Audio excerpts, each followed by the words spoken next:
Okay, friends, this is Rhonda. I am back at State 48, and I have acquired some friends here. I have Jeff, who is going to tell me what your title was. I'm the brewmaster at State 48 Lager House. Brewmaster.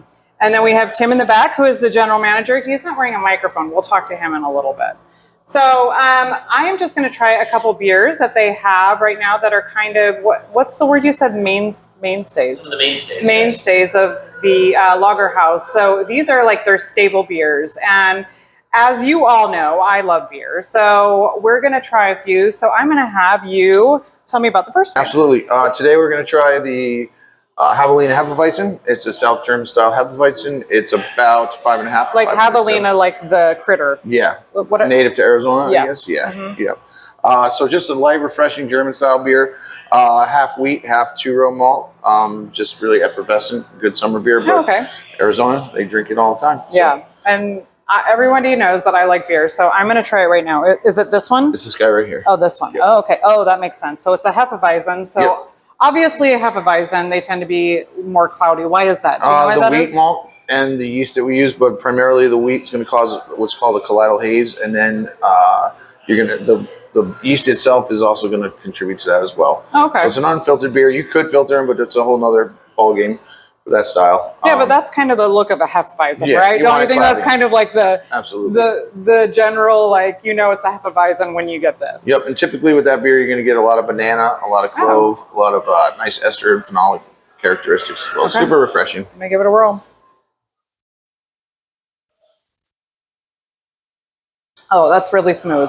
There's some bubblegum notes in there as well. Bubblegum? Oh. Yeah. I'm not really good at that. Yeah. I'm probably the wrong person to be sitting here telling people what I think about beers, but this is really good. I could totally easily drink too many of these. I like it. Yeah, we keep that on year round. One of our other mainstay beers that we have full-time at all the locations for State 48 is the Sound of Freedom, which is a West Coast style IPA. Okay. Very, very common across the country as far as beers go. Everybody's usually got an IPA and a West Coast IPA on. So pretty easy to drink, but you're going to get a very noticeable upfront bitterness. It's going to fade into some... like me. Upfront bitterness. Nice. The one's at 6.7% alcohol. Oh, so this one's stronger than the other. Yep. Okay. And just an everyday drinking beer. Okay. Yeah. Let's give it a whirl. And we use a mosaic hop in this. Okay, that one's definitely, I know what you're saying. Yeah, I can see what you're saying. It's definitely a stronger flavor. Obviously, two different kinds of beer. But it still is very good. It's very clean. But definitely that initial taste is... you should get that whack of bitterness, and then it should fade into some flavors. Yeah, yeah, it's good. And then it should dry up at the end. You should have a nice dry finish. I, as a lot of people know, tend to be more of a wheat beer girl. So I like the other one a little bit better, but this is good. I would probably only have one of these. Okay. But the other one, I'd probably drink too many.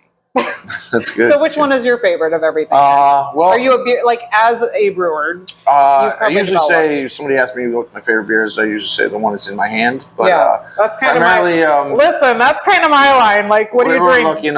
What are you serving? Exactly. I like all styles. It just depends on the mood, kind of the season. Sometimes if we have specialty beers, I'll usually have one of those. But if I had to pick one, it'd probably be West Coast IPA. Okay. Awesome. Well, thank you so much. I'm going to take one more sip of this. I got to make sure how it feels in my palate there. Yeah, it's good. Actually, I think my second sip was actually even a little bit better because I probably still had the idea of the other one in my head, but it's very good. Yeah, the initial very easy bitterness to drink. Gets you off guard a little bit. Yeah, yeah. It was like that initial punch of flavor, whereas the other one is super like smooth.